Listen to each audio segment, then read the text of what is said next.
Olivia adjusted the straps of her navy silk dress, its rich hue catching the glow of chandeliers.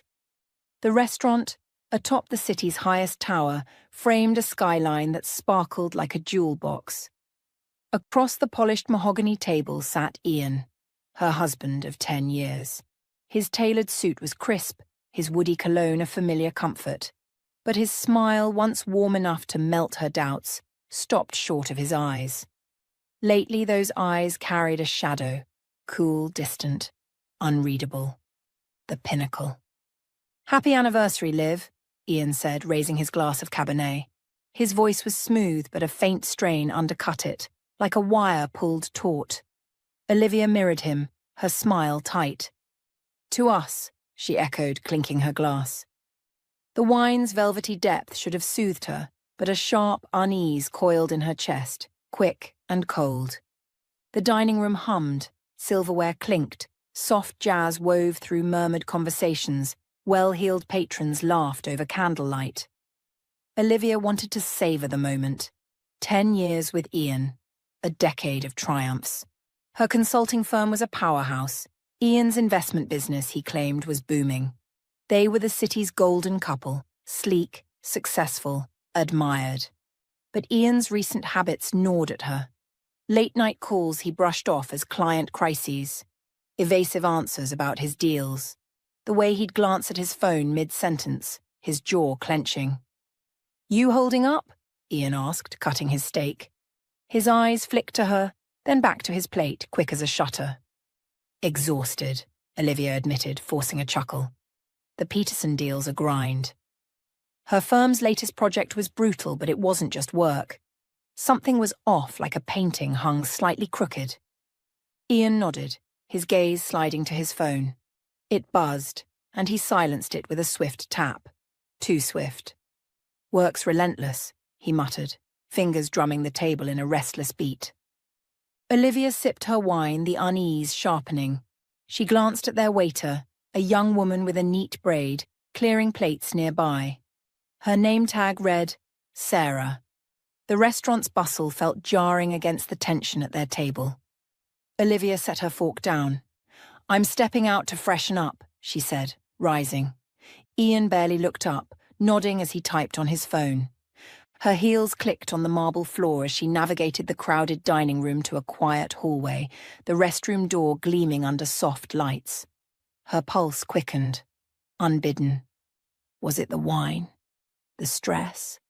Or Ian's eyes, those shadowed, unfamiliar eyes that no longer felt like hers? As she walked, memories surfaced, uninvited. She and Ian had met at a charity gala, both in their 20s, ambitious and hungry. Ian, a junior investor with a disarming grin, had swept her off her feet with bold promises and quiet intensity. He'd loved to succeed, craved it like oxygen. Every deal was a conquest, every bonus a trophy. They'd built a life on that drive. Her firm, his portfolio, their sleek downtown condo. Early on, his ambition had thrilled her, late-night strategizing, celebrating each milestone with champagne. But over time, his hunger sharpened into something else.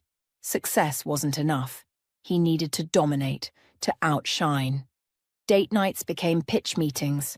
Affection turned transactional. Olivia had chalked it up to pressure, believing their love was still the anchor. Now, staring at the hallway's gilded walls, she wondered if she'd been wrong. Olivia pushed open the restroom door, the soft thud echoing in the marble-lined space. The hallway's dim glow gave way to sleek tiles and mirrors that caught her reflection. A woman in a navy silk dress, her hazel eyes shadowed with doubt. The buzz of the Pinnacle's dining room faded, replaced by the faint hum of ventilation. Her heels clicked as she crossed to the sink, the cool porcelain grounding her racing pulse. She splashed water on her face, letting it soothe the unease that had coiled tighter since dinner. Ian's distracted glances, his silenced phone, the way his charm felt rehearsed. It all gnawed at her, a puzzle with missing pieces. She dabbed her face with a plush towel, studying her reflection. The woman staring back looked tired, lines etching her forehead from late nights at her consulting firm. 10 years with Ian had built a life she'd once called perfect. Her business thriving, their downtown condo a showcase of success. But perfection was fragile, and Ian's recent distance, those late-night calls he brushed off, his evasive talk of big deals, cracked the facade. Her mind drifted to their early days, his ambition a fire that had warmed them both. Now that fire felt like it was burning elsewhere, leaving her in the cold. As she reached for her clutch, the restroom door swung open. A young woman slipped inside, her black apron slightly askew, a braid bouncing against her shoulder. It was Sarah, their waiter, her face pale and eyes wide with something like fear. She glanced at the door, then stepped closer, lowering her voice to an urgent whisper. "I'm sorry to bother you, ma'am. I need to tell you something." Olivia froze, her hand hovering over her clutch. "What is it?" she asked, her voice steadier than she felt. Sarah's urgency was a jolt, pulling her from her spiraling thoughts. "I was clearing a table near yours," Sarah said, her words tumbling out. "I saw your husband. He put something in your wine while you were gone. I don't know what it was, but it looked wrong. Like sneaky. Please, be careful." The air seemed to thin. Olivia's heart thudded, each beat loud in her ears. "That's impossible," she said, but the denial felt hollow. Ian, tampering with her wine. It was absurd, a bad movie plot. Yet, Sarah's eyes held no trace of deceit, only worry, raw and real. "Are you sure?" Olivia pressed, stepping closer. Sarah nodded, her braid swaying. "I was right there, maybe 10 feet away. He thought no one was watching.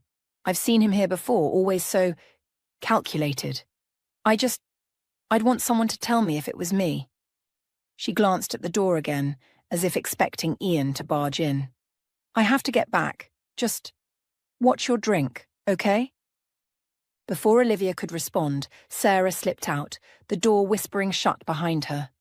Olivia stood rooted, her reflection now a stranger's. Ian, her Ian, who'd once stayed up all night helping her pitch her first client who'd toasted every milestone with her. Could he do this? The man who'd built an empire on ambition, who craved success like a drug, was he capable of… what?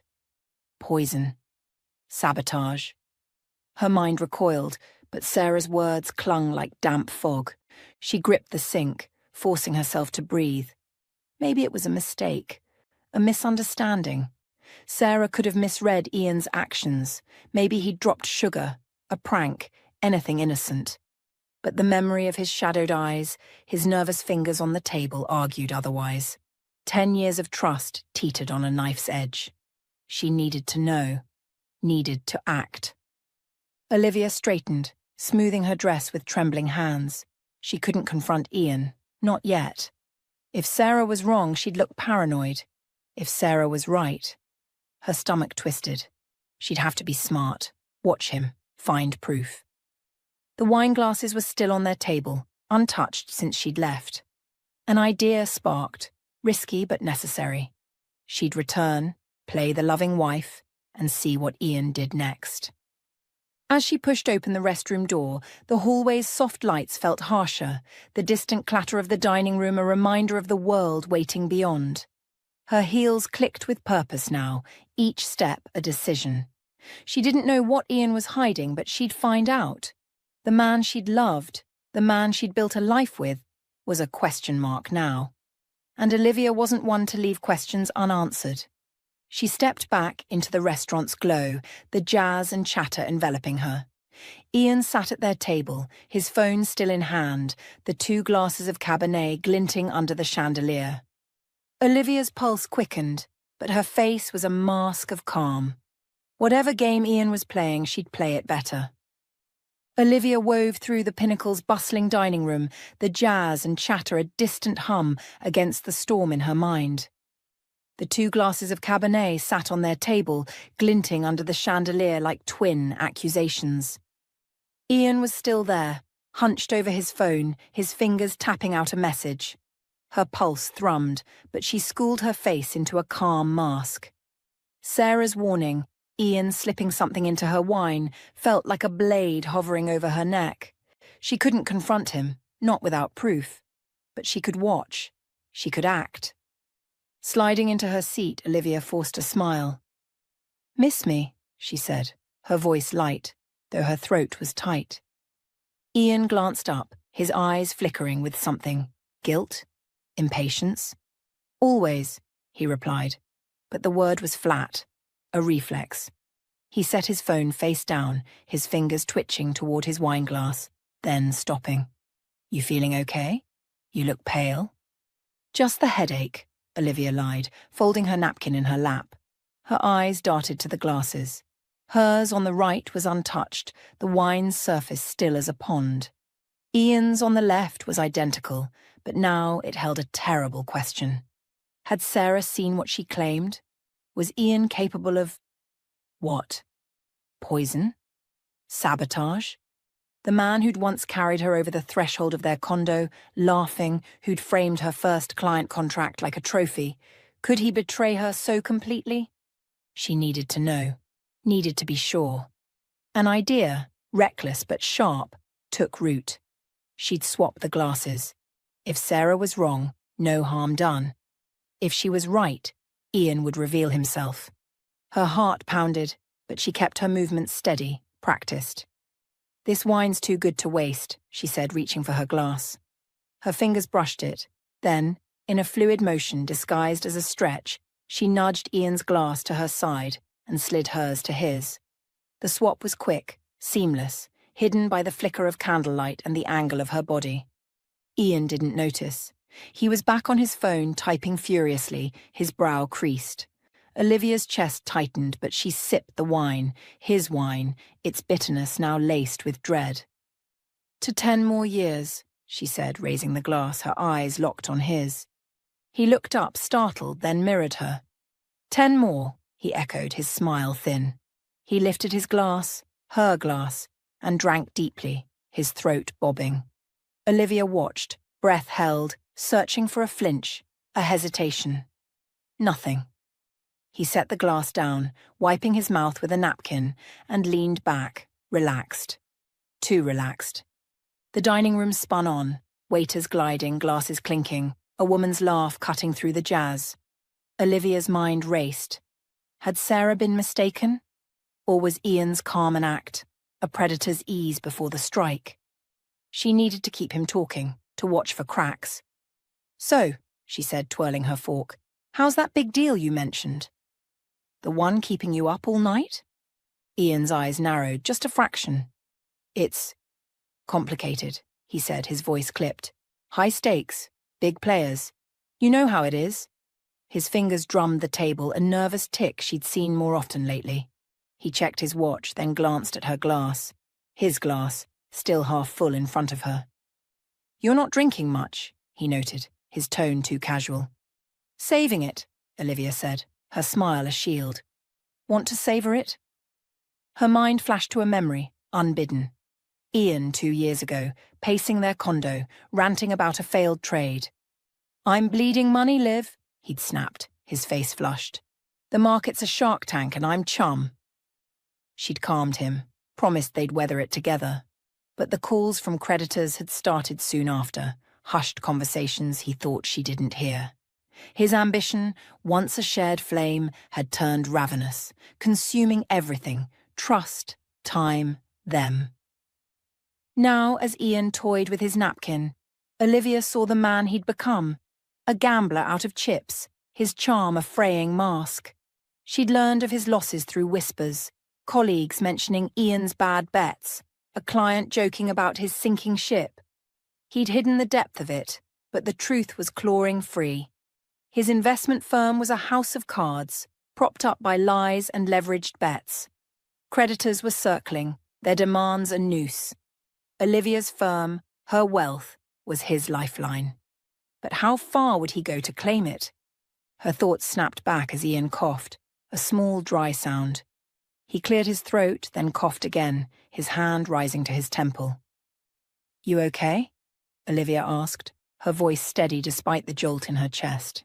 "Fine," he muttered, but his face was paling, a sheen of sweat on his brow. He rubbed his eyes, blinking hard. "Just tired. His words slurred, faint but unmistakable. Olivia's grip tightened on her fork. The room seemed to tilt, the jazz warping into a distant drone. Ian's hand shook as he reached for his glass, then dropped to the table limp. "Ian?" Olivia leaned forward, her voice sharp. He groaned, clutching his head, his body sagging. The glass, her glass, tipped, wine spilling like blood across the white tablecloth. "Ian!" she shouted, leaping up. Heads turned, conversations hushed. Sarah appeared, eyes wide, a tray clattering to the floor. "Call 911!" Olivia yelled, her hands trembling as she steadied Ian. His eyes fluttered, unfocused, his breath shallow. Waiters rushed over, a manager barking orders. Olivia's mind screamed, Sarah was right. Ian had meant that poison for her, and now he was paying the price. As sirens wailed in the distance, Olivia sank back, her dress stained with wine. The dining room was a blur of faces, whispers, flashing phones. Sarah hovered nearby, her face a mask of shock, but Olivia couldn't meet her eyes. Not yet. The truth was too raw, too heavy. Ian had tried to destroy her, to save himself, and she'd turned his plan against him. Paramedics burst through the doors, their radios crackling. Olivia stepped back, her heels unsteady on the marble floor. Ian was a stranger now, his betrayal a wound that bled with every heartbeat. Whatever he'd planned, whatever he'd become, she'd face it. She'd survive. As the medics lifted Ian onto a stretcher, Olivia's gaze fell on the spilled wine, pooling like a dark promise. This was only the beginning. The hospital's fluorescent lights buzzed overhead, casting a sterile glow on the ER waiting room's beige walls. Olivia sat rigid in a plastic chair, her navy silk dress creased and stained with wine, its deep hue now a reminder of the night's unraveling. Her hands twisted in her lap, the memory of Ian's collapse looping in her mind. His slurred words, his trembling hand, the wine spilling like a dark omen across the pinnacle's tablecloth. Sarah's warning had been true. Ian had slipped something into her glass, meant to harm her, and she'd swapped it, turning his betrayal back on him. Now he was somewhere beyond the double doors, fighting for his life. The waiting room was a limbo of low murmurs and distant beeps. A TV bolted to the wall droned local news, its volume too low to distract. Olivia's phone sat silent in her clutch, but she didn't reach for it. Who would she call? Her colleagues, who envied her perfect marriage. Her parents, long retired to Florida, oblivious to the cracks in her life. 10 years with Ian had built a world where he was her anchor, her partner. Now that world was rubble, and she was sifting through the debris alone. A doctor emerged, her white coat crisp, her face lined with fatigue. "Ms. Harper?" she called, scanning the room. Olivia stood, her heels unsteady on the linoleum. "That's me," she said, her voice hoarse. "I'm Dr. Patel," the woman said, gesturing to a quiet corner. "Your husband's stable, but he ingested a high dose of a sedative, diazepam, heavily concentrated. It's a controlled substance, not something you'd find over the counter. He's sedated, under observation. We need to know how this got into his system." Olivia's stomach lurched.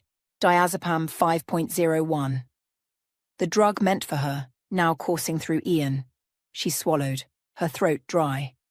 I swapped our wine glasses," she admitted, her voice barely above a whisper. "A waiter warned me he'd put something in mine. I didn't believe it, but I switched them to be safe." Her hands trembled as she spoke, the weight of her actions crashing down. She'd saved herself, but at what cost? Dr. Patel's eyes softened, but her tone stayed professional. "That explains it. The dose was far above therapeutic levels, potentially lethal. We'll run more tests, but he's lucky to be alive." She paused, glancing at her clipboard. "The police are on their way. They'll need your statement." Olivia nodded, her mind reeling. Police. Of course. This wasn't just a betrayal. It was a crime. Ian had tried to... What? Kill her? Disable her? The thought was a blade, slicing through the last threads of trust. She sank back into the chair, her dress sticking to her skin, the wine stain like a brand. Dr. Patel's footsteps faded, swallowed by the hospital's hum. As she waited, a memory surfaced, sharp and unbidden. 2 years ago, Ian had come home late, his tie loose, his eyes wild.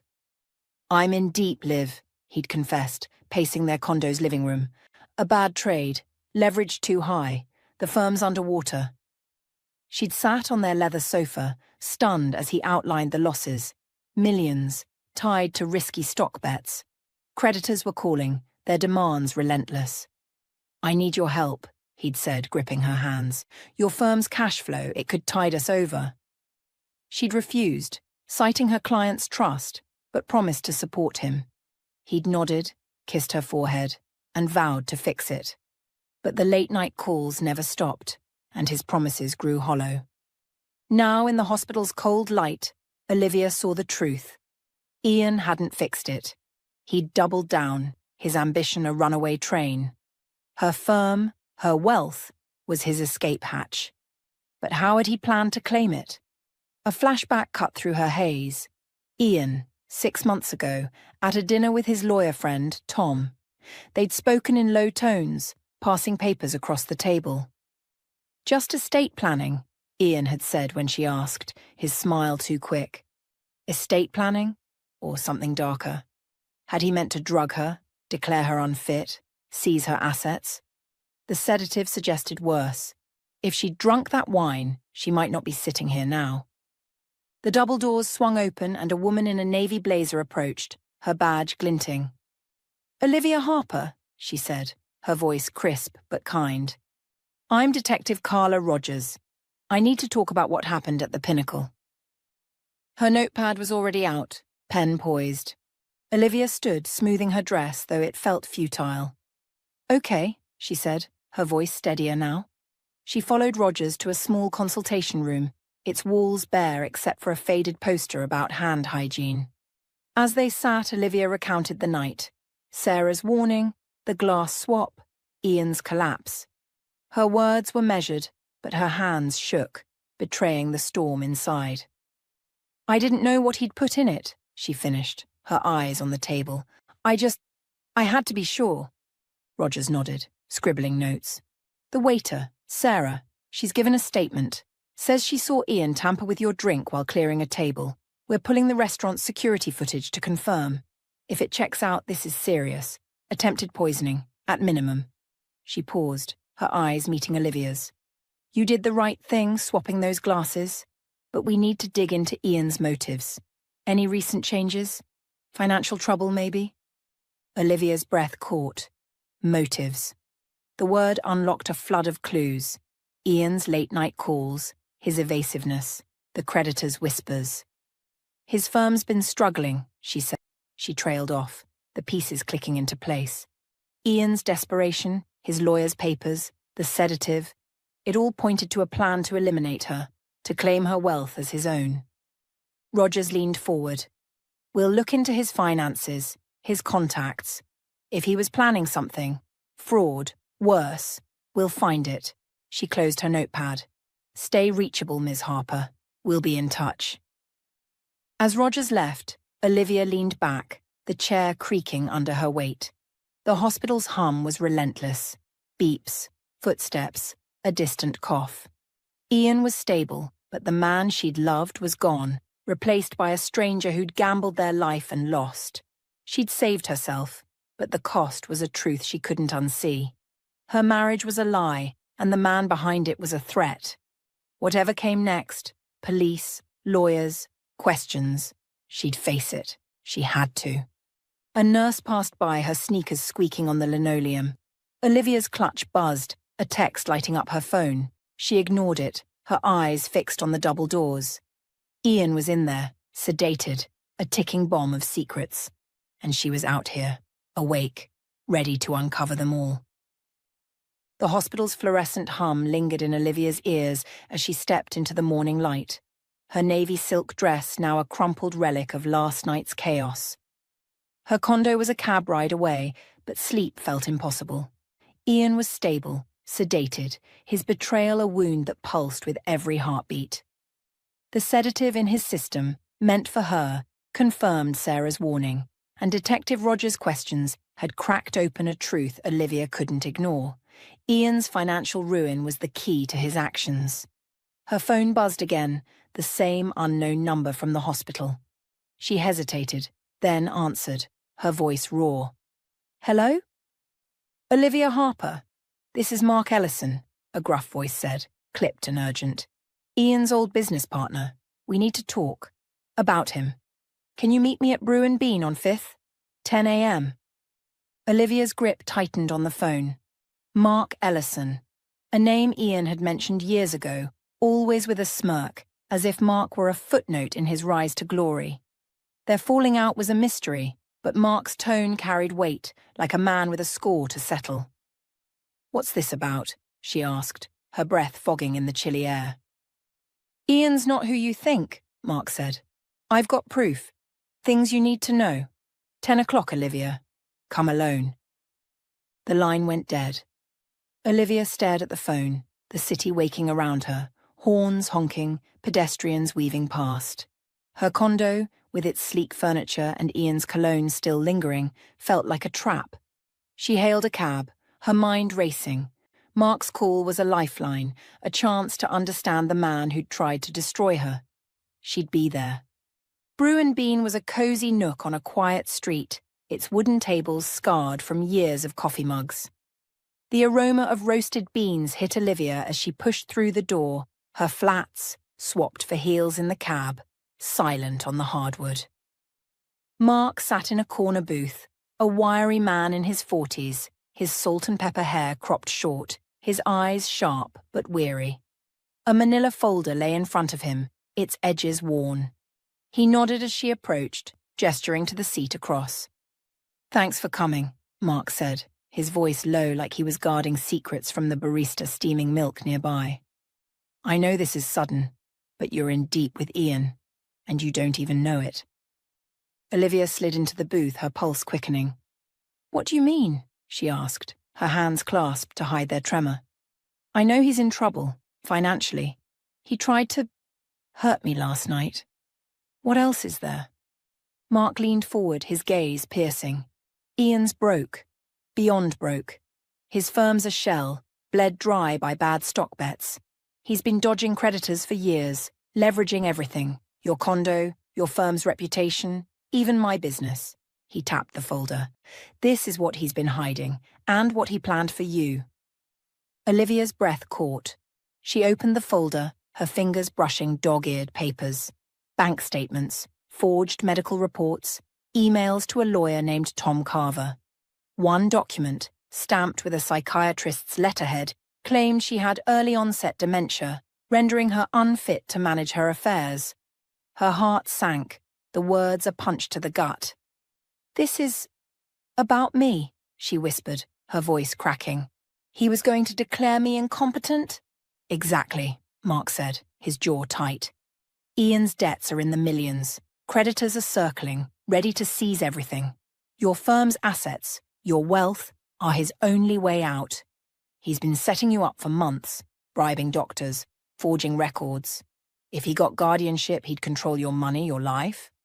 Last night, that sedative was probably Plan B." Olivia's hands shook as she flipped through the papers. Bank transfers to shell companies. Ian's signature scrawled on every page. Her mind flashed to a dinner 6 months ago. Ian and Tom hunched over documents, dismissing her questions with a laugh. "Just boring legal stuff," Ian had said. Now the truth was stark. He'd been plotting to strip her of everything, her freedom, her future. "Why are you telling me this?" Olivia asked, her eyes meeting Mark's. "What's in it for you?" Mark's face hardened, a flicker of old pain surfacing. "Ian screwed me over too. We started Ellison Harper Realty together 15 years ago. Built it from nothing, commercial properties, big clients. I trusted him. Then he started siphoning funds, cooking the books. 3 years ago, he forced me out, claimed I'd mismanaged assets, left me bankrupt, my reputation in tatters. I've been digging ever since, waiting for a chance to nail him. He pushed the folder closer. These are copies. The originals are with a friend. Safe. Use them. Stop him. Olivia's chest tightened, the weight of Mark's story mirroring her own betrayal. Ian's ambition, once a shared dream, was a wrecking ball, destroying anyone in its path. She closed the folder, her resolve hardening. "What do I do with this?" she asked, her voice steady now. "Take it to the cops," Mark said. "Detective Rogers, she's on your case, right? She'll need this. And check the Pinnacle's security footage. Cameras caught Ian tampering with your drink. I checked with a contact there. It's your smoking gun." He leaned back, his eyes softening. "You're not his first victim, Olivia, but you can be his last." The barista called an order, the hiss of the espresso machine filling the silence. Olivia's mind raced. Rogers, the footage, these documents. It was a map to justice, but the path was jagged. Ian was in the hospital, sedated, but his plans were alive in these papers, a blueprint of deceit. She'd need a lawyer, a plan, a fight. And Sarah, her warning had saved Olivia's life, but there'd been no time to speak, only a fleeting glance as paramedics swarmed. Olivia owed her, but that debt would wait. Right now, Ian's secrets were her focus. She stood, tucking the folder under her arm. "Thank you, Mark," she said, her voice firm. "I'll make sure he pays." Mark nodded, a ghost of a smile on his lips. "Be careful. Ian's desperate, and desperate men don't quit." He slid a business card across the table. "Call if you need me." Olivia pocketed the card and stepped into the street, the city's pulse louder now, buses rumbling, voices overlapping. The folder felt heavy, a weapon and a burden. Ian had built a cage for her, but she'd slipped free. Now she'd dismantle his lies piece by piece. She hailed a cab, her destination clear, her lawyer's office, then the police. The fight was just beginning, and Olivia Harper was ready. As the cab pulled away, her phone buzzed again, a text from Detective Rogers. "Footage secured. Need you at the station ASAP." Olivia's grip tightened on the folder. The truth was closing in, and Ian couldn't outrun it. The cab's tires hissed on wet pavement as Olivia clutched Mark's folder, its worn edges digging into her palms. The city blurred past, neon signs, umbrellas bobbing in the drizzle, like a world moving on while hers unraveled. Detective Rogers' text glowed on her phone. "Footage secured.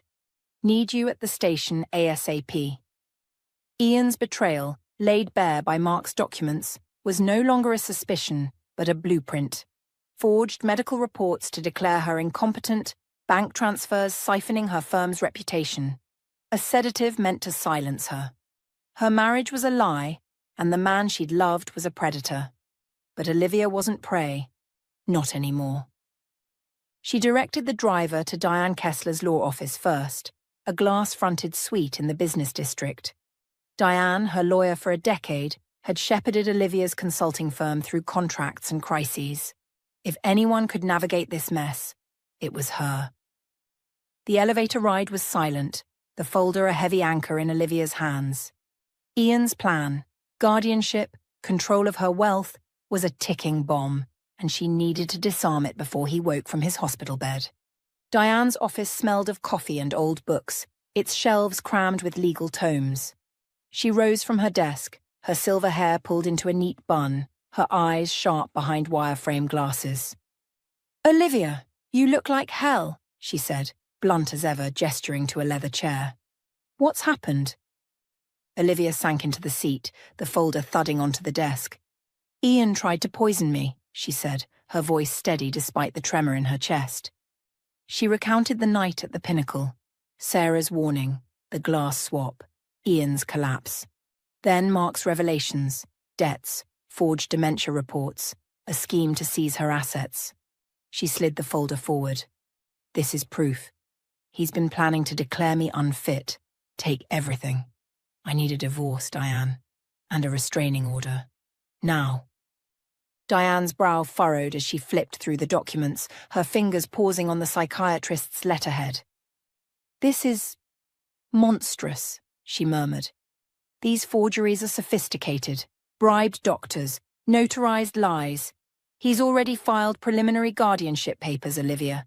If he succeeds, he'd control your firm, your accounts, your life. She looked up, her gaze fierce. We'll file for divorce today, citing attempted harm. The restraining orders are given, but we need to move fast. His lawyers will fight dirty. Olivia nodded, her jaw tight. What else? Get these to the police, Diane said, tapping the folder. They'll bolster the criminal case and protect your assets, freeze joint accounts, secure your firm's funds. Ian's desperate, and desperation makes men dangerous. She leaned back, softening.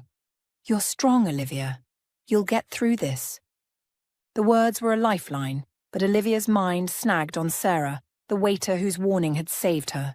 She hadn't spoken to her since the Pinnacle, their only exchange a fleeting glance amid the paramedics' chaos. Sarah's courage was a debt Olivia couldn't repay. Not yet, not with Ian's schemes still clawing at her.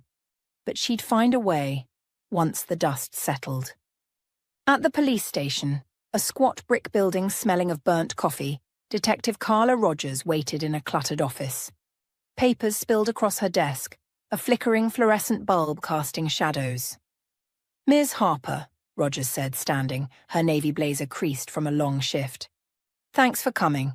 We've got the footage from the Pinnacle. It's clear. Ian tampered with your drink. Matches the waiter's statement. Olivia's breath hitched. Sarah, she said, the name a quiet acknowledgement. She saw it happen. Rogers nodded, flipping open a notepad. Sarah Coleman. She gave a formal statement this morning. Said she was clearing a table 10 feet from yours. Saw Ian slip powder into your glass. She's credible. No record. Steady job. The footage backs her up. Ian's hand over your drink, a quick glance around. We're testing the glass for traces of diazepam. She paused, her eyes meeting Olivia's. This is attempted murder, Ms. Harper. Maybe more, with those documents you mentioned. Olivia handed over Mark's folder, her fingers steady now. These came from Ian's old partner, Mark Ellison. Forged medical reports, bank transfers, proof he planned to declare me incompetent. His firm's bankrupt, debts in the millions. My money was his way out. Rogers scanned the papers, her expression darkening. This is gold, she said.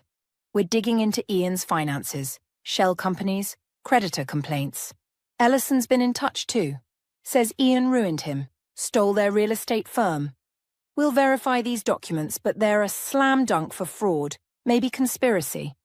She closed the folder, her voice firm. We're building a case, but we need you to file that divorce. It'll block any guardianship claims. And stay vigilant. Ian's still in the hospital, but his allies might not be. Olivia's mind flashed to Tom Carver, Ian's lawyer friend, his smug grin at that dinner 6 months ago. Allies. The word was a chill down her spine. I'm meeting my lawyer now, she said. Divorce papers are in motion. Good, Rogers said, standing. We'll coordinate with her. Sarah's agreed to testify if it comes to trial. You'll both be key. She hesitated, her tone softening. You did the right thing, swapping those glasses. Saved your life. Olivia managed a nod, but the praise felt hollow. Sarah had saved her, and she hadn't even thanked her. Their paths had crossed only in that frantic moment at the Pinnacle, and now in police statements, formal and fleeting. The question of why Sarah risked so much lingered, but Olivia's world was too raw, too tangled with Ian's lies, to ask. Not yet. Back at Diane's office, the divorce papers were ready, a stack of legal armour. Olivia signed, her pen steady, each stroke a severance from the man she'd loved. The restraining order was filed, a digital wall between her and Ian's reach. Diane outlined next steps. Freezing accounts, securing her firm, preparing for a fight. Ian's lawyers will push back, Diane warned, but we've got the upper hand. As Olivia left, the city's drizzle had stopped, the sky a bruised grey. Her phone buzzed, a news alert. Local investor hospitalised after collapse at Pinnacle. Ian's name was already leaking, the city's gossip mill churning. She silenced the phone, her eyes on the horizon. The police had their evidence, Diane her strategy. Ian's cage was closing, but he wasn't caged yet. Olivia's fight was far from over, and she'd need every ounce of strength to finish it.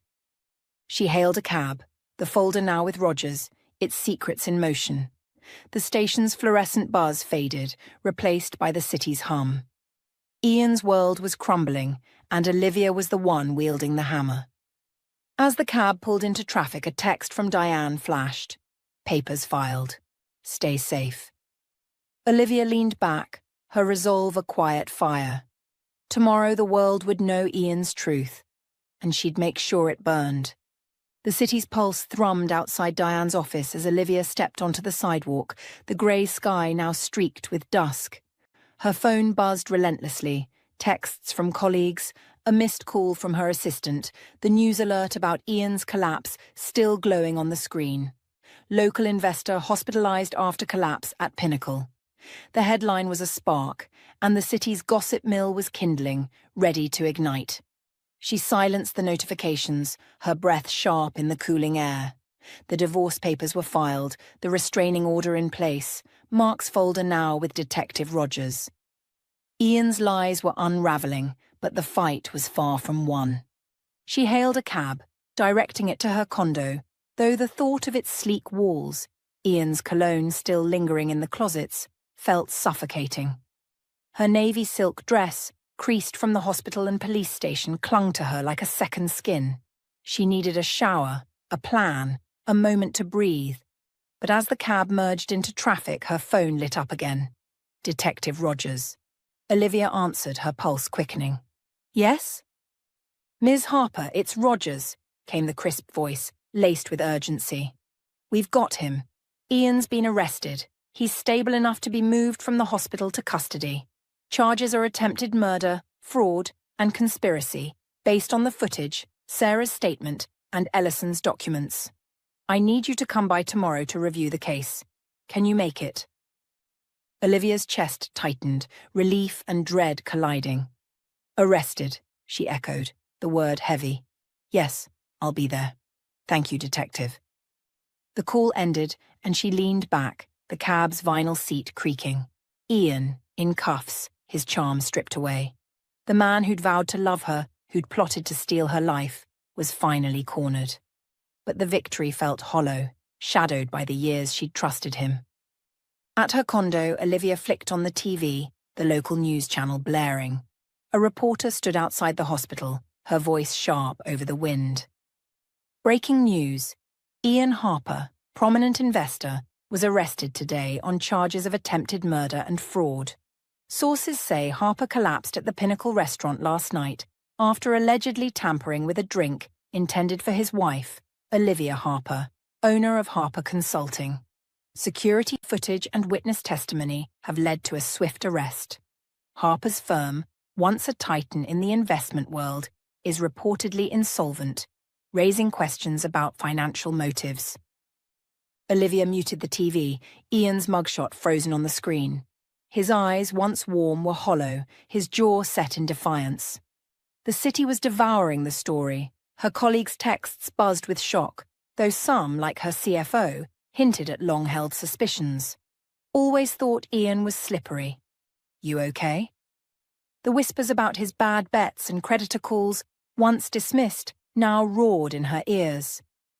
Ian's downfall was public, and Olivia was at its centre. She sank onto the couch, the folder's contents flashing in her mind, forged dementia reports, bank transfers to shell companies. Ian's signature a betrayal on every page. A memory surged, sharp and bitter. 3 years ago at a rooftop gala, Ian had toasted their success, his arm around her. We're unstoppable, Liv, he'd said, his ambition a wildfire.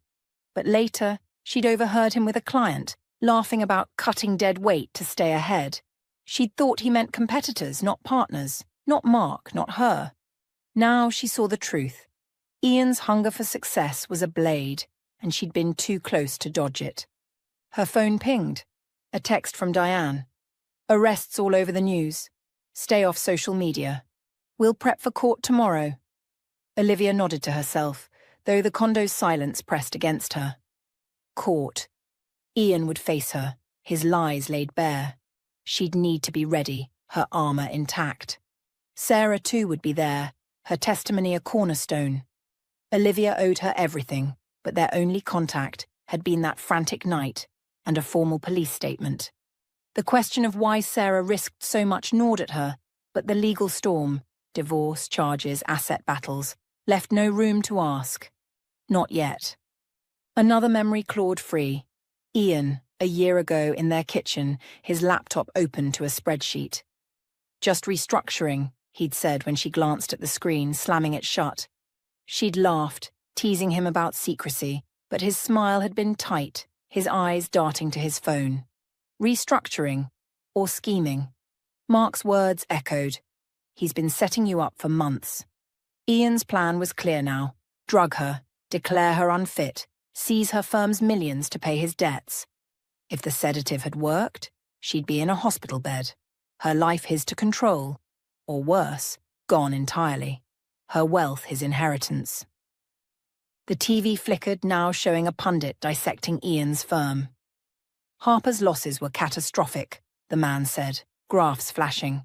Creditors were ready to liquidate. Sources say he was desperate to access his wife's assets, possibly through legal manipulation. Olivia switched it off, her hands trembling. Desperate. The word fit Ian like a glove. She'd seen it in his late-night pacing, his hushed calls to Tom Carver, his lawyer friend. Tom, with his slick suits and coded glances, was likely in on it, drafting those guardianship papers. She stood, crossing to the window. The city glittered below, indifferent to her shattered world. Ian's arrest was a victory, but the war wasn't over. Olivia's mind turned to Mark, his weary eyes and dog-eared folder. He'd lost everything to Ian, just as she nearly had.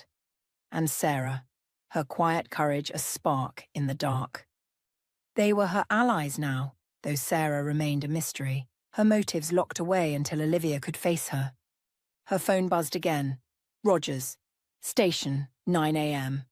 Bring any other evidence? Olivia typed a quick reply, her fingers steady. Tomorrow she'd walk into that station, Mark's card in her pocket, Diane's strategy in her mind. Ian's mugshot would fade, but his crimes wouldn't. She'd make sure of it. Olivia turned from the window, the condo's shadows lengthening. The news was spreading, the city's eyes on her. Let them watch. She wasn't the golden wife anymore. She was a fighter, and Ian's reckoning was coming. As she headed to the shower, her steps were firm, each one a promise. The truth was out, and she'd wield it like a torch, burning away the lies until nothing remained. The courtroom smelled of polished wood and stale coffee, its high ceilings amplifying the murmur of spectators. Olivia sat in the front row, her charcoal blazer crisp, her hands clasped to hide their tremor.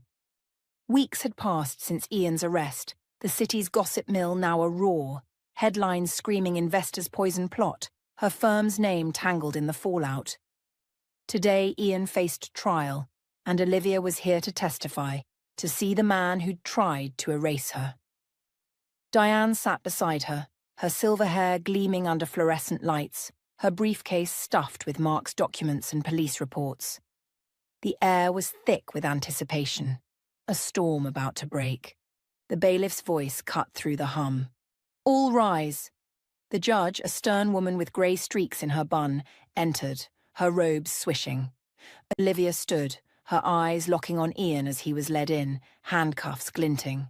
His suit was wrinkled, his face gaunt, but his jaw was set, defiance in his sunken eyes. He didn't look at her, his gaze fixed on the judge, as if she weren't there. The sight was a blade, 10 years of love, reduced to this cold stranger. The prosecution began, a sharp-eyed attorney named Vargas, laying out the case. Ian Harper, he said, pacing, attempted to murder his wife, Olivia Harper, by lacing her wine with a lethal dose of diazepam at the Pinnacle on April 10th. When Ms. Harper swapped their glasses, Mr. Harper ingested the drug, collapsing. Security footage, witness testimony, and financial records reveal a calculated scheme to eliminate his wife and seize her assets to cover his firm's catastrophic debts. Vargas clicked a remote, and the Pinnacle's footage played on a screen. Ian, glancing around, slipping powder into Olivia's glass, his movements quick, practiced. Gasps rippled through the courtroom. Olivia's chest tightened, the image a fresh wound. Sarah's warning had saved her, but seeing Ian's act, so deliberate, was a gut punch. She glanced at the witness stand, where Sarah would soon sit, her testimony a cornerstone. Their only contact remained formal, police statements, a nod at the station. But Olivia's debt to her was a quiet weight, unanswered amid the legal whirlwind. Vargas continued, holding up Mark's folder. These documents, provided by Mark Ellison, Mr. Harper's former partner, show forged medical reports claiming Ms. Harper had dementia, intended to declare her incompetent. Bank transfers to shell companies, signed by Mr. Harper, drained his firm and targeted his wife's wealth. Mr. Ellison, ruined by Mr. Harper's embezzlement, exposed a pattern of fraud. The jury leaned forward, their faces a mix of shock and disgust. Olivia testified next, her voice steady despite the eyes boring into her. She recounted Sarah's warning, the glass swap, Ian's collapse, Mark's revelations. He planned to take everything, she said, her gaze on the jury. My firm, my freedom, my life. Diane squeezed her hand as she stepped down, a silent anchor. Sarah followed, her braid neat, her voice clear. I saw him put something in her drink, she said, pointing at Ian. I was clearing a table nearby. I had to warn her. The jury scribbled notes, and Olivia's throat tightened. Sarah's courage was her lifeline, but the chaos of court left no room to speak, to ask why. Ian's defense was weak, his lawyer Tom Carver scrambling. Tom's slick demeanor faltered as Vargas dismantled his claims of accidental ingestion with the footage and toxicology reports. Olivia's eyes narrowed. Tom, Ian's confidant, had likely drafted those guardianship papers. His presence was a reminder of Ian's reach, even in chains. During a recess, Olivia found herself alone in a hallway, the courtroom's buzz muffled. Ian was escorted past, his cuffs clinking. Their eyes met, and she stepped forward, her voice low, sharp. Why Ian? Why me? The question burned, a decade of trust demanding an answer. Ian stopped, his guard glancing at her. His face softened, then hardened, a flicker of guilt buried under defiance. You were my lifeline, Liv, he said, his voice rough. I was drowning, debts, creditors, the firm. Your money was my way out. I had no choice. His words were a slap, cold and calculated. He'd gambled their love, her life, for a payout. Olivia's hands clenched, but she held his gaze. You had a choice, she said, her voice steel. And you lost. She turned away, her heels clicking on the tile, his stare heavy on her back. The man she'd loved was gone, replaced by a husk of ambition and lies. The trial resumed, and the judge's verdict was swift. Ian Harper, you are guilty of attempted murder, fraud, and conspiracy, she declared, her gavel a thunderclap. 15 years, no parole. The courtroom exhaled, spectators whispering. Ian slumped, his defiance crumbling. Olivia stood, Diane's hand on her shoulder, her divorce finalized in the same breath. Her assets were hers, her life reclaimed. As the crowd dispersed, Olivia lingered, watching Ian be led away. Sarah passed by, her apron swapped for a simple sweater, her eyes meeting Olivia's briefly. A nod, a shared silence, but no words.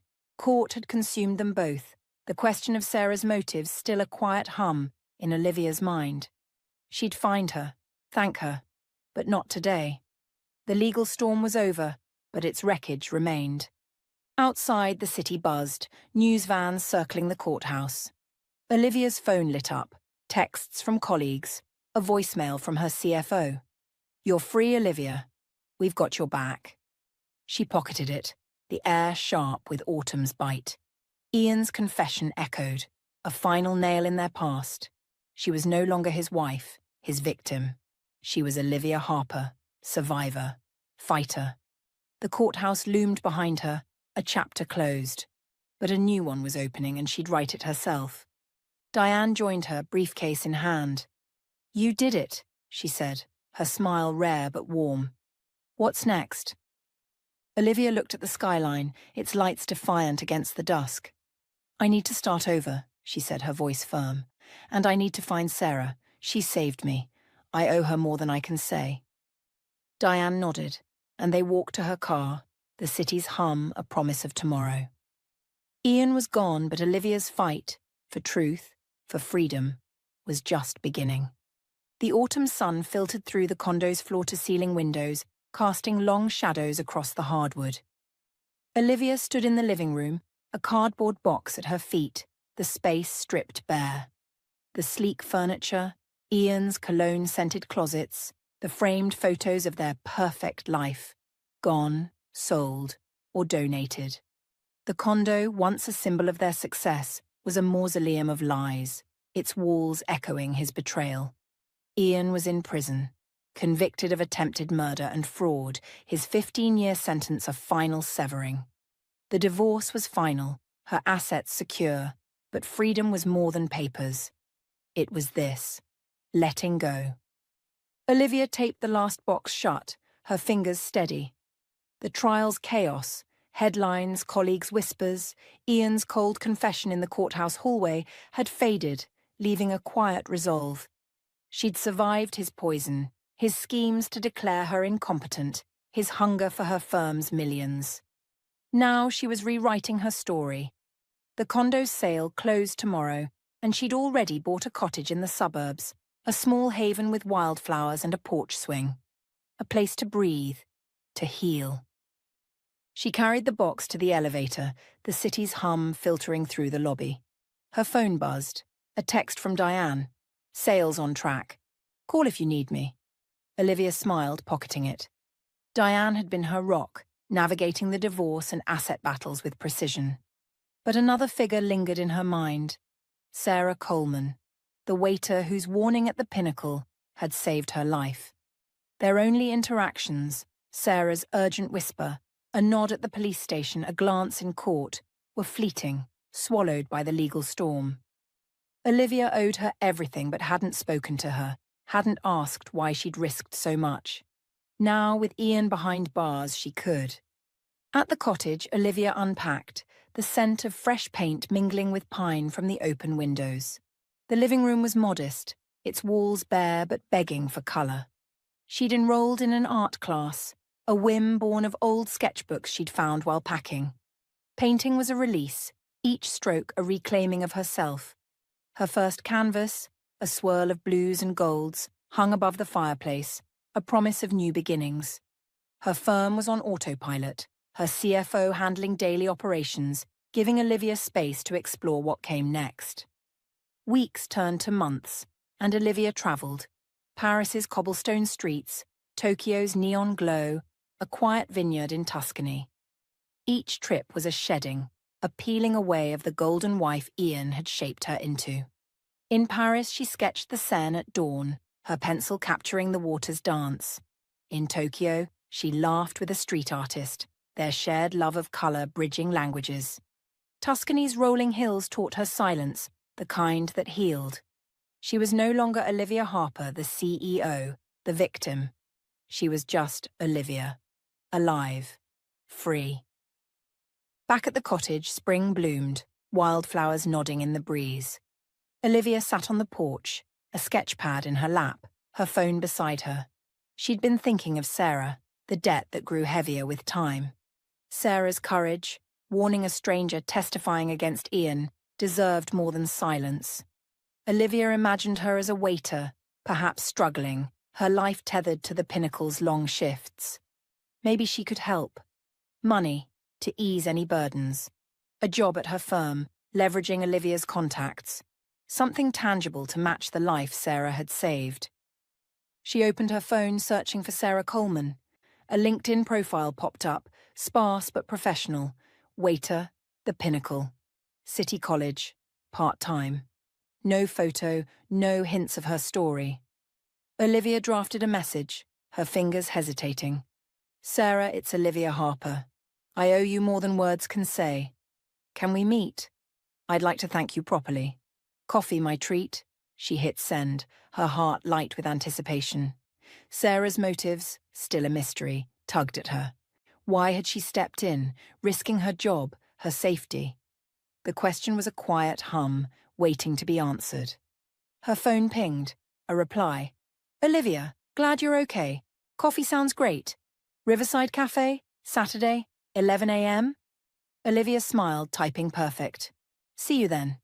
The cafe, with its open patio and river view, was neutral ground, a place to finally talk. She imagined Sarah accepting her help, perhaps a scholarship, a career boost. It felt right, a way to balance the scales. As she sketched, her pencil tracing the cottage's roofline, memories of Ian surfaced, softer now, like faded ink. Their early days, dreaming big over cheap wine. His ambition, once a spark that lit their path, had consumed him, turning love into a transaction. The trial had exposed his desperation. Debts in the millions, creditors closing in, her firm his only escape. His confession, "You were my lifeline, Liv," still stung, but it no longer owned her. She'd faced him, survived him, and found herself. Her firm was thriving, but it felt distant, a relic of her old life. Painting, travel, the cottage. They were her now, a tapestry of choices Ian couldn't touch. And Sarah, the woman who'd sparked this freedom, was a final piece to honour. Olivia set the sketchpad down, the sun warming her face. Saturday was 2 days away, and with it, a chance to thank the stranger who'd changed everything. She stood, stretching, the wildflowers swaying as if in agreement. The city's skyline glimmered in the distance, a reminder of the life she'd left. Ian's shadow was gone, but Sarah's light remained, a beacon Olivia was ready to follow. She headed inside, her steps light, the cottages quiet, a canvas for her future. Saturday would bring answers, gratitude, and maybe a new friend. For now, she was enough. The Riverside Cafe hummed with Saturday morning life, its patio dotted with wrought iron tables and the scent of fresh coffee mingling with the river's earthy tang. Olivia sat under a striped umbrella, her linen blouse catching the spring breeze, a sketchpad closed beside her latte. The city's skyline shimmered across the water, a distant echo of her old life. Ian's betrayal, the trial, the condo sold, her firm now a hum in the background. She'd rebuilt herself in the quiet of her suburban cottage, through paint and travel. But today was about gratitude. Sarah Coleman, the waiter who'd saved her life at the Pinnacle, was due any minute. Olivia sipped her latte, her fingers tracing the sketchpad's edge. Sarah's warning, whispered in a marble restroom, backed by a courtroom nod, had been her lifeline, yet their paths had crossed only in chaos. Paramedics, police statements, the trial's blur. Now, with Ian in prison, his 15-year sentence a closed chapter, Olivia could finally thank her. She'd spent days imagining Sarah's life, a waiter, maybe scraping by, her courage a rare spark in a grind of long shifts. Olivia wanted to help, to balance the scales, money perhaps, to ease any struggles. A job at her firm, leveraging her network, something to match the gift of survival. A woman approached, her braid loose, her jeans and sweater simple but neat. Sarah. Her smile was warm, her eyes bright with a quiet confidence Olivia hadn't noticed before. "Olivia," Sarah said, sliding into the chair opposite, "you look lighter. I'm glad you're okay." "Thanks to you," Olivia said, her voice soft but firm. She leaned forward, the words she'd rehearsed spilling out. "Sarah, I owe you everything. You warned me about Ian, risked your job, testified. Because of you, I'm here. I've been thinking. I want to help. Maybe financial support to make things easier. Or a job. My firm's got openings, and I could connect you. Whatever you need." Sarah's smile widened, but she shook her head, a gentle refusal. That's kind of you, Olivia, but I'm good. Really. She sipped her coffee, her ease disarming. I love waitressing at the Pinnacle. It's honest work, good people. I'm not struggling. Olivia blinked, her assumptions teetering. But it's hard work, long hours. I thought maybe you'd want something more, something stable. She paused, searching Sarah's face. Can I ask, why not take the help? Sarah laughed, a soft, grounded sound. I've got everything I need. My life's simple and I like it that way. She leaned back, her gaze drifting to the river. My parents have a farm up north near the lakes. Been in the family for generations. Corn, apples, a few cows. I grew up there, running through fields, fixing fences. But my grandma, she couldn't handle the cold anymore, moved here years ago. I came down to be with her, keep her company. She's my rock. Olivia listened, her latte forgotten. Sarah's story unfolded like a painting, vivid and unexpected.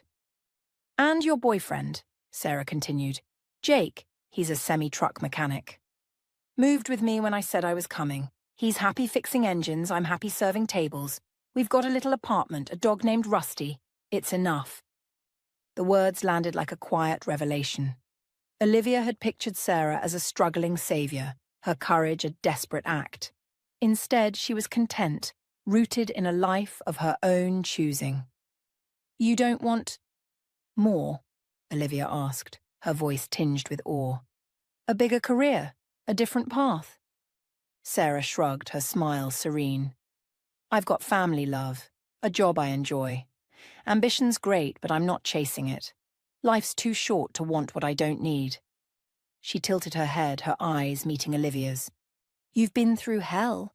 What do you want now? The question caught Olivia off guard, a mirror to her own reinvention. She thought of her cottage, her canvases, the freedom of Paris and Tokyo. But Sarah's contentment, her unapologetic simplicity, stirred something deeper. I thought I wanted success, Olivia admitted. The firm, the city, the life Ian and I built. But it was a cage. I'm free now, but I'm still figuring out what that means. Sarah nodded, as if she understood. Olivia hesitated, then asked the question that had hummed since that night. Sarah, all this time, I never asked. Why did you help me? You saw Ian put something in my drink, but you could have looked away. It was risky. Your job, your safety. Why take that chance for a stranger? Sarah's gaze softened, her answer simple, profound. I saw a woman in trouble. Helping was the right thing to do. That's enough. The words were a quiet thunder, their clarity cutting through Olivia's defences. Sarah hadn't acted for gain, for glory. She'd acted because it was human, because it mattered. It was a truth so pure it stunned her. Olivia's eyes stung, her voice thick. That's incredible. You changed my life and you don't even see it as a big deal. She laughed, a shaky sound. I've been chasing answers, building walls. You just live. Sarah grinned, raising her coffee. To living, then. They clinked mugs, the river sparkling beyond. As they talked about Rusty's antics, Jake's grease-stained hands, the farm's apple harvests, Olivia felt a shift. Sarah's world, small but full, was a revelation. Her refusal of help wasn't pride, it was peace. Her courage wasn't a cry for reward, it was a reflex of goodness. They parted with a hug, Sarah's warmth lingering as she walked away, her braids swaying. Olivia sat a moment longer, her sketch pad open now, her pencil tracing the river's curve. Sarah's words echoed. The right thing to do. They were a compass, pointing to a life unburdened by ambition's weight. Olivia's firm, her cottage, her carefully rebuilt world, they were enough, but they weren't everything. She wanted what Sarah had. Simplicity, purpose, a life that fit. The next week, Olivia made a decision. She resigned from her firm, her CFO stunned but supportive. She sold the cottage, its wildflowers a bittersweet farewell. With a backpack and a sketch pad, she set out, hitchhiking west, the open road a canvas of possibility. The city's skyline faded, replaced by fields, mountains, faces of strangers who became friends. She painted under starlit skies, laughed with truckers at diners, felt the wind's freedom. Love, she thought, might find her. A quiet mechanic, a fellow wanderer. But for now, she was enough. As she stood on a desert highway, thumb out, a pickup slowing, Olivia smiled. Sarah's truth had set her free, not just from Ian, but from the life she